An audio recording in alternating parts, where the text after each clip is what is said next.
దేవుని పరిశుద్ధ నామమునకు మహిమ కలుగును గాక. ఆమేన్. తోటి సహోదరులు మీ అందరికీ కూడా యేసుక్రీస్తు నామములో శుభాలు. నా హృదయపూర్వక వందనాలు తెలియపరుస్తున్నాను.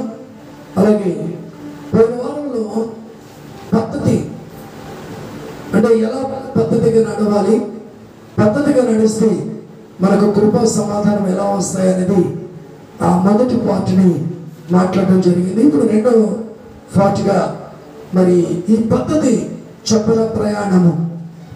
ఏ పద్ధతి చెప్పిన ప్రయాణము అంటే ఈ పద్ధతి చెప్పిన ప్రయాణము అని ఒక టైటిల్ పెట్టాం. ఏంటి ఆ ప్రయాణం, వారు ఎలా చేశారు, మనం ఎలా చేయాలి అనే విషయాలన్నీ తొందరగా 8 మాటలు చెప్తాను. చాలా ఉన్నాయి ఇక్కడ, ఒక 7 మాటలు చెప్తాను. దేవునికి స్తోత్రం. నిర్గమకాండము 40వ అధ్యాయము 37వ వచనం తొందరగా చదివితే, ఇదే వారి ప్రయాణ పద్ధతి. ఆ మేఘము పైకి వెళ్ళని ఎడల అది వెళ్ళు దినము వరకు వారు ప్రయాణం చేయక ఉండరి. దేవుని స్తోత్రం. చూడండి, ఆనాడు ఇశ్రాయేలు ప్రజలు మోషే నడిపిస్తూ ఉన్నాడు. ఆ ఇశ్రాయేలు ప్రజలు కొన్ని లక్షల మంది. ఆ లక్షల మందికి ఒకే ఒక నాయకుడు మోషే. దేవుడు చెప్పాడు, ఏమన్నాడంటే, మోషే వీరిని నీవు నడిపించాలి. నడిపించేటప్పుడు క్రమం, ఒక పద్ధతి, ఆ పద్ధతి ప్రకారంగా నడిపిస్తూ వచ్చాడు. అలాగే సంఘంలో కూర్చున్న మీరు, సంఘాన్ని నడిపిస్తున్న కాపరులుగా కావచ్చు, ఒక క్రమం ఉండాలి, ఒక పద్ధతి ఉండాలి. ఆ పద్ధతి ప్రకారంగా నడవాలి. అలా నడవకపోతే అక్రమము విస్తరిస్తుంది. ఎప్పుడైతే క్రమము లేదో, ఆ క్రమము లేని పద్ధతిని బట్టి మనకు లోకము మనలోకి రావచ్చు, లేదా ఎదురాడే మనసు రావచ్చు, ఎదురిచ్చే మనసు రావచ్చు. నువ్వు చెప్పేదేంటి, నేను వినేదేంటి, నాకు అవసరం లేదని అనవచ్చు. కానీ ఈ మోషే నాయకుడిగా ఉండి అంతమంది ప్రజలను క్రమ పద్ధతిలో నడిపిస్తున్నాడు. దేవుని స్తోత్రం. ఇదిగో మీరు ఆగండి అంటే వాళ్ళు ఆగుతున్నారు, ఇవాళ అక్కడ ఆగాలి అంటే ఆగుతున్నారు, వెళ్ళాలి అంటే వెళుతున్నారు. ఈరోజు అటువంటి క్రమం ఎక్కడ ఉందండి? సంఘాల్లో ఎక్కడ ఉంది? మీరు రండి అంటే వస్తున్నారా? ఈరోజు ఆగండి అంటే ఆగుతున్నారా? ఒక ప్రయాణ పద్ధతులు ఉన్నాయి. మనం దేవుని దగ్గర అడిగి, వెళ్ళమంటావా ప్రభువా, ఇది చేయమంటావా ప్రభువా అని ఆయన దగ్గర అడిగి ఒక పద్ధతి ప్రకారంగా నడవాలి. అలా నడిస్తే మన జీవితానికి ఒక క్రమం, పద్ధతి ఉంటుంది. అలా కాకుండా మనం ఎక్కడికైనా వెళ్ళాలి అంటే ఏం చేయాలి? ముందు ప్రార్థన చేసి దేవుణ్ణి అడగాలి. వద్దు అన్నాడంటే ఆగాలి, వెళ్ళు అన్నాడంటే వెళ్ళాలి. కానీ ఒక పద్ధతి ప్రకారంగా మోషే ఇదిగో ఆ మేఘము పైకి వెళ్ళని ఎడల అది వాళ్ళు అది వెళ్ళు దినము వరకు వారు ప్రయాణము చేయకుండా వీళ్ళు ప్రయాణం ఆపేసుకున్నారు. ఆనాడు దేవుడు నడిపించాడు. ఎలా నడిపించాడు అంటే, మోషే ఒక్కడు, ఈ కాల్బలము చాలా మంది ఉన్నారు, వీళ్ళు ప్రయాణం చేస్తూ ఉన్నారు. కానీ ఈ ప్రజలంతా కూడా మోషే కంట్రోల్లో ఉన్నాడు. మోషే ఎవరి కంట్రోల్లో ఉన్నాడంటే దేవుని కంట్రోల్లో ఉన్నాడు. కొద్ది చెప్పట్లేదు ఒకసారి, అర్థమైందా? మనం ఎవరి కంట్రోల్లో ఉండాలంటే దేవుని కంట్రోల్లోనే ఉండాలి. మనం ఎప్పుడైతే ఆ దేవాది దేవుడు ఆ మేఘము కదులుతుందో, పగల మేఘస్తంభమై రాత్రి వేళ అగ్ని స్తంభమై నడుస్తూ సాగుతున్నప్పుడు మాత్రమే ప్రయాణం చేశారు. అంటే దేవుడిని ముందు పెట్టుకున్నారు, దేవుని సన్నిధిని ముందు పెట్టుకున్నారు. దేవుడు ఎలా నడిపిస్తే అలాగా నడవడానికి ఇష్టపడ్డారు. అందుకేనండి వాళ్ళకి ఏం కావాలి, ఏం అవసరమో, వాళ్ళు ఏం కష్టపడాలా లేదు. ప్రయాణం చేయటమే వారి పని. మరి వారి ఆహారము పద్ధతులు, వారికి కావలసిన వస్త్రాలు, వారికి కావలసిన చెప్పులు, వారికి కావలసిన అన్నీ కూడా దేవుడు చూసుకునేవాడు. దేవుని స్తోత్ర. అంటే నేను సంఘములోను దైవ సేవకుడు వాక్యం చెప్తున్నప్పుడు ఆ వాక్యములోను దేవుని దగ్గర ఒక పద్ధతిగా నువ్వు నడిస్తే నీ జీవితానికి ఏం కావాలి, నీ బ్రతుకు ఏం కావాలి, నీ కుటుంబానికి ఏం కావాలి, నీ పిల్లలకి ఏం కావాలి, నీ ఇబ్బందులు ఏంటో, నీ పరిస్థితులు ఏంటో నువ్వు క్రమంగా నడిస్తే చాలు. ఆయన నీకు నాకు కావలసిన అన్ని ఆయన చూసుకుంటాడు. చప్పట్లు కూడా దేవుని వారి పడతాం. హల్లెలూయా, హల్లెలూయా.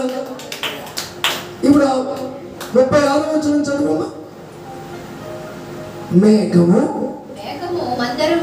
మందిరము మీద నుండి పైకి వెళ్ళినప్పుడు ఇశ్రాయేలు ప్రయాణమైపోయేది. చూడండి, ఒక సూచన.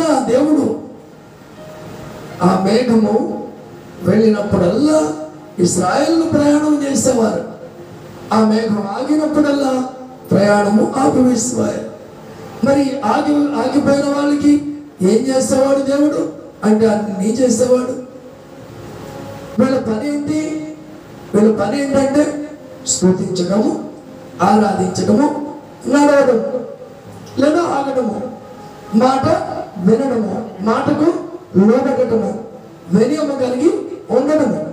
ఇది నేర్చుకున్నారు కనుక దేవుడు ఏం కావాలంటే అది వారికి ఏ టైం కావాలంటే ఆ టైంలో వారికి ఇస్తూ వచ్చాడు. ఏమి ఇచ్చాడు అంటే వారికి రోజు రోజు కావలసిన మన్నాను కుమ్మరించాడు. మన్నా కుమ్మరించడం అంటే ఆ మన్నా ఎవరు తినాలి అని అంటే దేవదూతలు తినే మన్నా అంటండి. ఆ మన్నాను కుమ్మరిస్తే ప్రతిరోజు కూడా వారు దాన్ని కూర్చుకొని ఎవరందరూ కూడా తినేవారు. కష్టపడ్డారా చెప్పండి, చెప్పాలి. కష్టపడ్డారా? పంట వేశారా? ఏమైనా కోసారా? చెమట వచ్చారా? కష్టపడ్డారు? ఏమీ లేదు. కానీ దేవాది దేవుడు అక్కడి నుంచి నడిపించి, అక్కడి నుంచి విడిపించి, అక్కడి నుంచి నడిపించి తీసుకొచ్చిన దేవుడు అన్యాయస్తుడు కాదు. మనల్ని కూడా ఎక్కడి నుంచి తీసుకొచ్చాడు, ఏ బానిసత్వం నుంచి తీసుకొచ్చాడు, ఏ స్థలం నుంచి తీసుకొచ్చాడు, అప్పటి నుంచి ఎన్నో మార్లు మనం పడిపోవాలి, ఎన్నో మార్లు చనిపోవాలి, ఎన్నో మార్లు మంచాన్ని పట్టి నానా ఇబ్బందులు పడి మన బ్రతుకు అయిపోయింది, మన జీవితం అయిపోయింది అనుకున్నాం.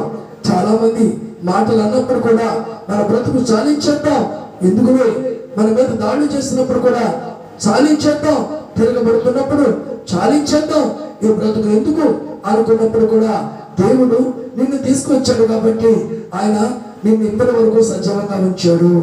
దేవుని స్తోత్ర. నిన్ను విడిచిపెట్టే దేవుడు కాదు, మర్చిపోయే దేవుడు కాదు, అన్యాయస్తుడైన దేవుడు కాదు, మోసం చేసే దేవుడు కాదు. నేను తీసుకొచ్చిన దేవుడు ఆయన అనంత సృష్టికర్త. దేవుని స్తోత్ర. అందుకొరకే నీవు నేను ఒక పద్ధతిగా నడవడం నేర్చుకోవాలి. ఆ రోజుని మన్నా కుమ్మరించి పోషించిన దేవుడు ఈ రోజు నీ ఇంటిని పోషించట్లేదా? నీ కుటుంబాన్ని పోషించట్లేదా? ఏ నిమిషానికి ఏం కావాలో ఇవ్వడం లేదా? ఇస్తున్నాడా? ఇవ్వట్లేదా? మరి ఇస్తున్న దేవునికి లోబడి తగ్గింపు కలిగి దేవునితో క్రమ పద్ధతిగా కలిగి మనం ముందుకు సాగడానికి మనం ఎప్పటికప్పుడు మనం ఏం చేయాలి? నేర్చుకోవాలి. ఆ నేర్చుకున్న విధానం బట్టి మనం మార్చుకుని దేవాది దేవుడు వాక్యాన్ని మాత్రమే మనం చెప్పుకుని మనం ముందుకు సాగాలి. అలా చేయగలుగుతున్నావా? ఒక పద్ధతి ఉందా నీ బ్రతుకులో, నా బ్రతుకులో? అలా పద్ధతి లేకపోతే ఈరోజు ప్రయాణానికి ఒక పద్ధతి ఉంది, నీ జీవితానికి ఒక పద్ధతి ఉంది, నీ బ్రతుకుకు ఒక పద్ధతి ఉంది. ఈ జీవిత యాత్రలో చూడండి, యేసయ్యను చూస్తూ ప్రయాణం చేయాలి, యేసయ్యను చూస్తూ నడవాలి, యేసయ్యను చూస్తూ మాత్రమే మనం అడుగులు వేయాలండి. అలా కాకపోతే ఏ బురదలోనో పడతాం, ఎక్కడో జారి పడతాం. ఇదంతా అంచకాల దినమండి, చివరి కాల దినమండి. ప్రయాణం కరెక్ట్గా లేకపోతే దేవుడితో ఇబ్బందులు కొరిగిపోతాం. 3వ ప్రపంచ యుద్ధం అంటున్నారు. యుద్ధాలు వచ్చేస్తాయి, భూకంపాలు వచ్చేస్తాయి, కరువులు వచ్చేస్తాయి, కటకాలు వచ్చేస్తాయి. అనేక విషయాల్లో మనం వింటూ ఉన్నాం. ఇదిగో నేనేం క్రీస్తునంటూ హైదరాబాద్ గ్రామంలో ఊగుతున్న వ్యక్తి ఏమంటే అంచకాల క్రీస్తులంటూ వచ్చారు. మరి అఘోరా అనే వ్యక్తి మొన్నటిదాకా లేడీ గెటప్ వేసుకుని తిరిగింది, ఇప్పుడేమో గడ్డాలు పెంచుకుని మళ్ళా తయారైంది. ఇట్లాంటి పరిస్థితులన్నీ రకరకాల భూమి మీద జరుగుతున్నాయి. మన ప్రయాణం ఎవరి వైపు చూడకూడదు, వాక్యం వైపు చూడాలి, దేవుని వైపు చూడాలి. మన ప్రయాణం, మన రూట్, మన గురి, మన గమ్యం పరలోక రాజ్యానికి. ఆ గమ్యానికి చేరడానికి మనం ఏం చేయాలి? పద్ధతిగా ప్రయాణం చేయాలి. వాక్యంలో పద్ధతిగా ప్రయాణం చేయాలి, సన్నిధిలో పద్ధతిగా ప్రయాణం చేయాలి, జీవితంలో. దేవునికి స్తోత్రం, హల్లెలూయా. నువ్వు అలా ప్రయాణం చేస్తే నీకేమిచ్చాడమ్మా? నీకేమిచ్చాడు? ఏం పోషించాడా? పోషించాడు కదా, మన పోషించాడు. పోషించిన దేవుడు ఇంకా ఒకసారి కొంచెం వీళ్ళు అన్నారు, అయ్యా రోజు మేము ఇది తినలేకపోతున్నామయ్యా, మాకు మాంసం కావాలయ్యా అన్నారు. సరే, ఏం కాదులే ప్రభు, మీకు మాంసమే కావాలి కదా అని ఆ మాంసాన్ని కూడా పెట్టాడు. కానీ తినడం తప్పు కాదు, కానీ తిని గొనగడం తప్పు, గొనిగి అడగడం తప్పు. ఇట్లా ప్రయాణం పద్ధతుల్లో కొన్ని వాళ్ళు దారి తప్పిన విధానం బట్టి వాళ్ళు గమ్యానికి చేరలేకపోయారు. అలాగే మన ఈ ఆధ్యాత్మిక జీవితంలో, ఈ యాత్రలో, ఈ ప్రయాణంలో మనం కూడా దేవా నువ్వు ఏం చేస్తావు, నువ్వు నాకు ఇలా చేస్తావేంటి అని అడిగి గొనిగి తప్పు చేయొద్దు. ఎందుకో తెలుసా? సనగడము గొనగడం అనేది చాలా పెద్ద తప్పు, పెద్ద నేరము. మనం సునాయాసంగా మాట్లాడతాం, అట్లా మాట్లాడొద్దండి. ఎందుకంటే ఈ జీవిత యాత్ర ప్రయాణము ఎలా ఉందని బ్రతుకు అనేది చూసుకోవాలి. ఈ రోజు నిజంగా నాతో మాట్లాడుతున్నాడు. ఎందుకో తెలుసా? ఏమో దారి తప్పిపోయానేమో, పద్ధతి తప్పేనేమో, ఇంకా గురి లేదేమో, ఇంకా విశ్వాసం లేదేమో, ఆ దేవుని వైపు నేను చూడలేదేమో. కానీ ఈరోజు ఈ ప్రయాణము నేర్పిస్తున్నది పరిశుద్ధాత్మ దేవుడే. దేవుని స్తోత్రం. అందుకే ఏం కావాలో ఇస్తాడండి, మనం ఆ పద్ధతి చొప్పున నడవాలి, ప్రయాణము కొనసాగించుకోవాలి. ఎవరి వైపు చూడొద్దు, ఎవరిని మాటలు వినొద్దు, ఎవరు ఏమన్నా కానీ వారిని పట్టించుకోవద్దు. ఎవరిని పట్టించుకోవాలంటే దేవుణ్ణి మాత్రమే పట్టించుకోవాలి, ఆయన వైపు మాత్రమే చూస్తే చాలు. గ్రంథము 29వ అధ్యాయము 5వ వచనం, నేను మీ దేవుడనైన యెహోవానని మీరు తెలుసుకున్నట్లు 40 సంవత్సరములు నేను మిమ్మల్ని అరణ్యములో నడిపించింది. మీ బట్టలు మీ ఒంటి మీద పాతికిలిపోలేదు, మీ చెప్పులు మీ కాళ్ళను పాతికిలిపోలేదు. దేవుని స్తోత్ర. చూడండి, నేను మీ దేవుడును, ఏ శక్తి లేనివాడునా నేను, బలం లేనివాడనా నేను, మిమ్మల్ని పోషించడానికి నాకేం సమర్థత లేదా? మిమ్మల్ని నడిపించడానికి సమర్థత నాకు లేదా? ఉంది. సత్తా కలిగిన దేవుడు, సర్వభూముడు, సర్వాధికారములు కలిగిన వాడు, సృష్టికర్త అయిన దేవుడు ఒక్క ఆజ్ఞ ఇస్తే అన్ని వస్తాయండి. ఆయన మన్నా కుమ్మరించి పోషించాడే. ఎందుకు పోషించాడో తెలుసా? నీవు మాట చొప్పున నడిస్తే పోషిస్తాడండి. మాంసం కావాలంటే మాట చొప్పున నడిస్తే పోషిస్తాడు. ఏంటంటే ఒంటి మీద వేసుకున్న బట్టలు అంటండి, కాళ్ళకున్న చెప్పులు అంటండి. ఎన్ని రోజులంట? 40 సంవత్సరాల పాటు ఉతుక్కునే పని లేదే, సబ్బు ఖర్చు లేదే.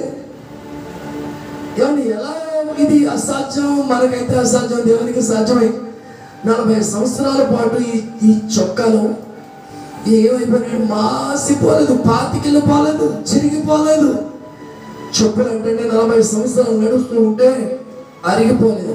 మనక 3 నెలలకు 6 నెలలకు ఒక జత మారుస్తూ ఉంటాం, అయిపోతుంది.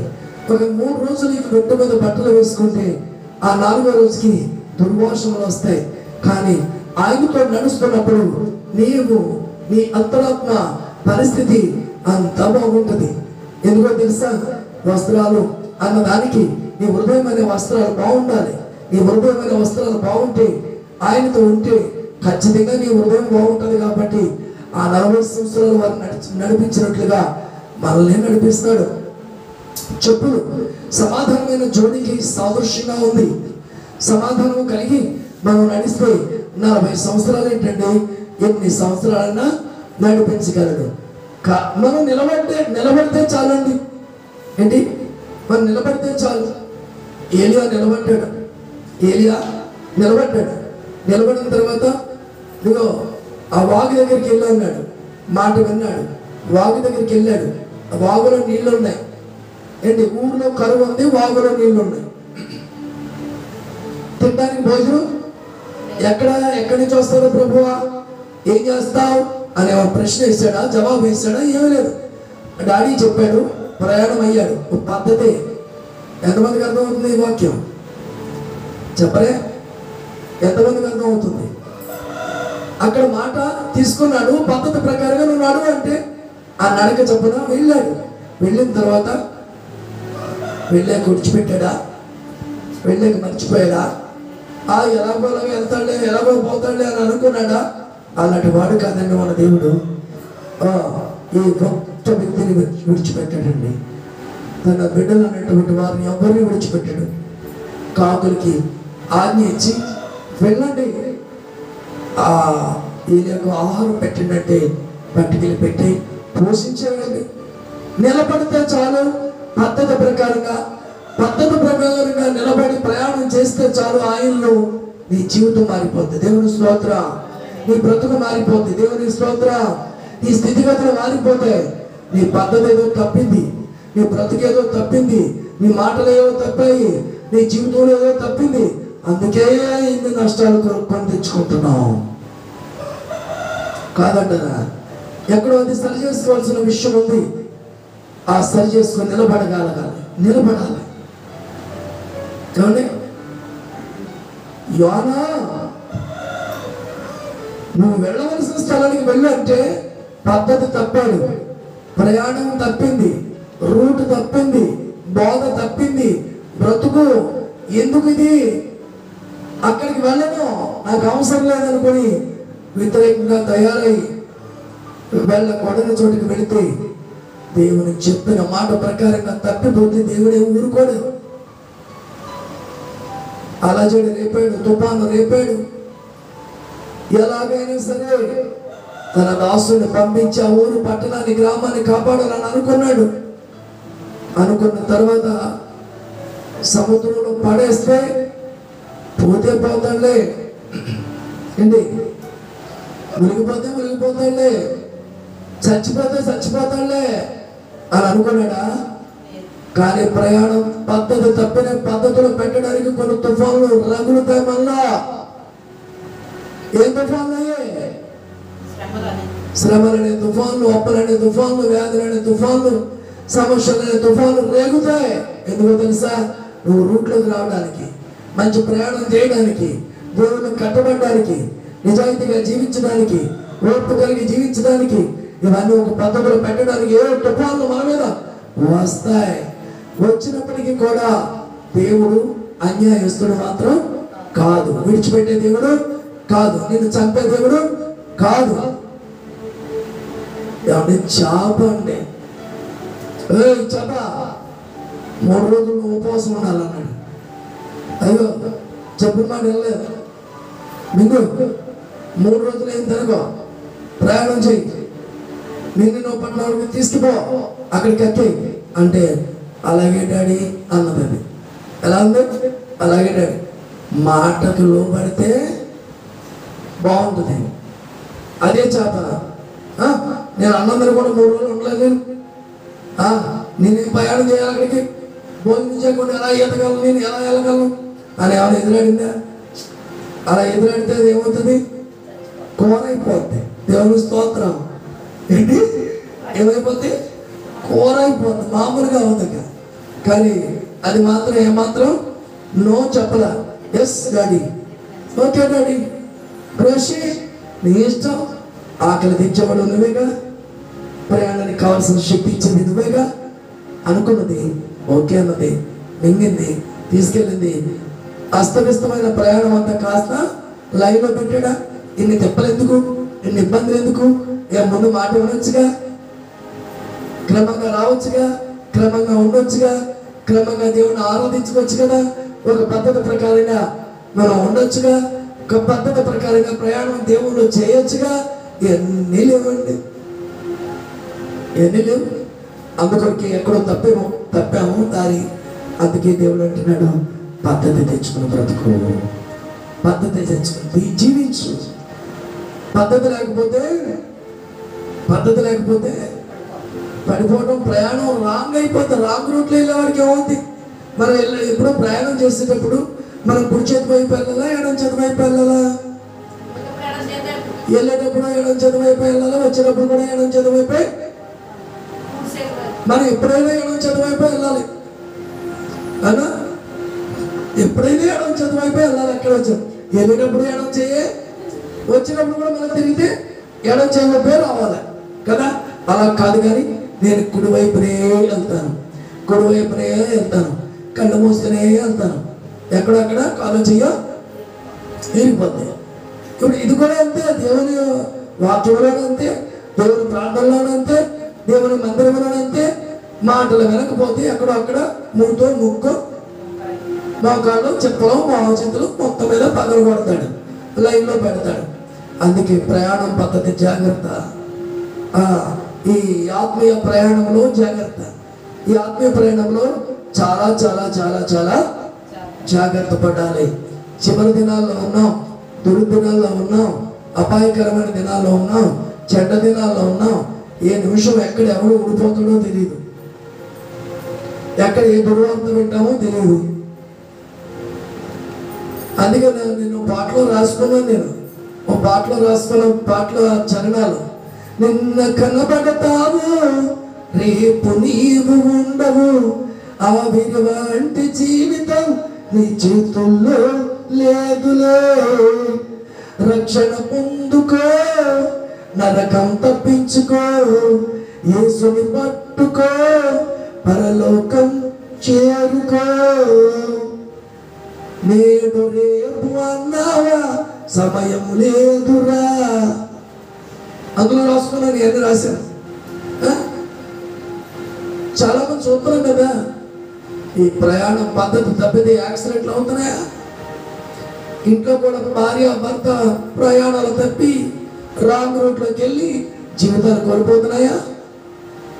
యవనస్తులు అంటారు, చదువుకోవాల్సిన వారు, చక్కగా తల్లిదండ్రుల మాట వినవలసిన వారు, వాక్యంలో ఎనగవలసిన వారు ఏమంటే రాంగ్ రూట్లోకి వెళ్ళి రాంగ్ పనులు చేసి దెబ్బ తినేసి మధ్యలోనే జీవితాలు ముగించేవాళ్ళు ఎంతమంది లేరు? ఇట్లా రాంగ్ రూట్లోకి వెళ్తే కనుక వెరీ వెరీ డేంజర్. అందుకే దేవుడు ఈ 2 వచనాల ద్వారా మనతో మాట్లాడుతున్న మాట, వెళ్ళు అన్నప్పుడు మాత్రమే వెళ్ళాలి, ఆగు అన్నప్పుడు మాత్రం ఆగాలి, చెయ్యి అన్నప్పుడు చెయ్యాలి, వద్దు అన్నప్పుడు ఆగాలి. మనకు క్రమం ఉందంటే, ఆదివారం మందిరానికి క్రమం, వాక్యానికి క్రమం, పద్ధతులకు ఇవన్నీ తెలుసుకోవాలి. ఎక్కడికండి ప్రయాణం? పాలకుల వరకునా? పాలకుల వరకు అయితే నడుచుకుంటూ అయినా వెళ్ళొచ్చు, సాయంకాలానికైనా వెళ్తాం. ఎప్పుడు భీమవరం వెళ్ళాలంటే భీమవరానికైనా సరే పోనీ ఆగి రేపటికైనా వెళ్తాం, జాగ్రత్తగా నడుచుకుంటే. ఈ ప్రయాణం ఈ ప్రయాణం వేరు. ఆ ప్రయాణానికి వెళ్ళాలంటే వాక్య ప్రయాణం, వాక్యంలో ఉన్న రూట్ మనం నడవాలి. ఈ వాక్యాన్ని వదిలిపెడితే, వాక్య ప్రకారంగా నడవకపోతే తిప్పలు తప్పవు, ఇబ్బందులు తప్పవు. రాంగ్ రూట్లో వెళ్తానులే, నాకేం పర్లేదు అనుకుంటే యాక్సిడెంట్ అయింది, నీకే. అర్థం చేసుకొని మారు మనసు పొందు, రక్షణ పొందు, దేవునితో ఉండు. దేవుడే నీ గమ్యం, దేవుడే నీ నడక, దేవుడే నడిపించాలి. వస్త్రాలు ఇవ్వాలన్నా ఆయన ఇవ్వాలి, భోజనం పెట్టాలన్నా ఆయన ఇవ్వాలి, సమస్తం ఆయన ఇవ్వాలి. తెల్లారి లెగుతున్నామంటే, తెల్లారి గడుస్తుందంటే, తెల్లారి బ్రతుకుతున్నామంటే అది ఆయన ఇచ్చిన బ్రతుకు. జాగ్రత్త పడు. ఈ వాక్యం వింటున్న సహోదరుని ఎవరైనా కావచ్చు, యేసు క్రీస్తు ప్రభు లోకరక్షకుడు, ఆయన నిజమైన దేవుడు. కన్య మరియమ్మ గర్భాన్ని జన్మించి పరిశుద్ధాత్మ ద్వారా పురుషుడు స్త్రీ కలయిక లేకుండా ఒక్కడు రావాలి ఈ లోకానికి, దేవుడు రావాలి. అందుకే కన్య మరియమ్మ గర్భాన్ని జన్మించి ఈ లోకంలో మాదిరి చూపించి, పద్ధతి చూపించి, పద్ధతిగా నడిచి, ప్రేమను చూపించి, ఆయన ప్రయాణము, ఆయన యాత్ర ప్రజలకు సౌకర్యంగాను స్వస్థపరిచి, విడుదల పరిచి, బాగు చేసి, చచ్చిన వారిని లేపి, ఆయన ప్రయాణం అంతా, ఆయన పద్ధతి అంతా ఒక రూట్ అండి. ఆయన ప్రేమ, ఆయన కనికరం, ఆయన దయ ఒక రూట్ అండి. మనము బలహీనమని, మనం పద్ధతి తప్పిన వారమని, మన ప్రయాణం రూట్లు కరెక్ట్ కాదని ఆ దేవుడే దిగివచ్చి ఆ దెబ్బలు తిని గాయాలు పొంది నా శాపాన్ని, రోగాల్ని సమస్తం ఆయన మీద వేసుకుని, జన్మతః పాపాన్ని కూడా ఆయన మీద వేసుకుని మనకు సంపూర్ణమైన విడుదలిచ్చి ఆయన రక్తం ద్వారా కడిగి ఆయన సొత్తుగా చేసుకుని మనల్ని ఆయన బిడ్డలుగా చేసుకుని, నానా నేను నడిచాను, నా నడకలో నడవండి, నానా నేను చూపించిన మార్గంలో నడవండి, నాన్న మీరు అటు ఇటు పోవద్దు, పద్ధతి తప్పి వెళ్ళద్దు, సరైన మార్గంలో నడవండి అని చెప్పి ఒక పద్ధతి, ఒక రూట్, ఒక వే వేసాడండి. ఆ వేలో మనం నడవాలి, ఆ రూట్లో మనం నడవాలి. అందుకే యేసుక్రీస్తు ప్రభు ప్రాణం పెట్టేశాడు, తిరిగి పునరుద్ధరణగా తిరిగి లేచాడు. ఆయనే మృత్యుంజయుడు, ఆయనే శకపరుషుడు, ఆయనే యుగపరుషుడు, ఆయనే జీవం కలిగిన దేవుడు. ఆయన పరలోకానికి వెళ్ళాడు, మళ్ళా రాబోతున్నాడు. వచ్చే టయానికి నీవు ఈ పాపాలు ఒప్పుకొని మారు మనసు పొంది రక్షణ పొందుకొని యేసు రక్షకుడు ఆయన దగ్గరికి వస్తావా? అయితే నీ ప్రయాణం కరెక్ట్గా ఉంటుంది. లేదా నాకు అవసరం లేదు, నా దేవుడు కాదు, నాకు వేస్ట్ అని ఎన్నో మాటలు మాట్లాడావా? అలాగే పద్ధతితో జీవిస్తున్నావా? లోకంలో పాపంలో కూరుకున్నావా? అయితే నీ జీవితం నరకం. ఆ నరకంలో అగ్ని ఆరదు, పొరుగు సావదు. జాగ్రత్త. నీ ప్రయాణం ఎటు? యేసు వైపా, లోకం వైపా? యేసు వైపు అయితే, యేసులా జీవిస్తే మరొక రాజ్యానికి వెళ్తావు. లేదు నాకు అవసరం లేదు, నా ఇష్టం అంటావా? నరకాలకు వెళ్ళిపోతావు. అక్కడికి వెళితే ఎవడు బయటికి లాగేవాడు లేడు, యుగయుగాలు అక్కడే ఉంటావు, యాతన పడతావు, దాని నుంచి తప్పించేవాడు లేడు. బ్రతికి ఉండగానే, ఊపిరి ఉండగానే బ్రతుకును మార్చుకో, జీవితాన్ని మార్చుకో, జీవితాన్ని కట్టుకో, జీవితాన్ని దిద్దుకో. ఈ అవకాశం ఇస్తున్నాడు. నేడే రక్షణ దినం, రేపేం జరుగుతుందో ఎవరికి తెలియదు. అందుకే మోసే నడిపించిన విధానం, పద్ధతి, క్రమం, ప్రయాణం అలా చేస్తావా? బట్టలు ఇస్తాడు, చెప్పులు ఇస్తాడు, మాంసం పెడతాడు, అన్నీ ఇస్తాడు. నువ్వు నిలబడు. దేనికోసం ఆలోచించక్కర్లా, దేవుడే అన్నీ చేస్తాడు. అటువంటి కృప దేవుడు మనందరికి ఇచ్చునుగాక. ఆమేన్, ఆమేన్, ఆమేన్. ఇది అర్థమైతే ఈరోజు బ్రతుకు మార్చుకో. ఈరోజు ఈ ప్రయాణం ఎటు ఎటు ఎటు అని ఒక్కసారి ప్రశ్న వేసుకుని బ్రతుకు మార్చుకో. మా బ్రతుకులు మార్చుకున్నావు, నువ్వు మార్చుకో. మనసు మార్చుకున్నావు, నువ్వు మార్చుకో. లోకాన్ని విడిచిపెట్టి పద్ధతిగా నడవడం నేర్చుకున్నావు, నువ్వు నేర్చుకో. Okay, God bless you all. Thank you. దేవుడు మిమ్మల్ని అందరినీ దీవించి ఆశీర్వదించును గాక. ఆమేన్, ఆమేన్.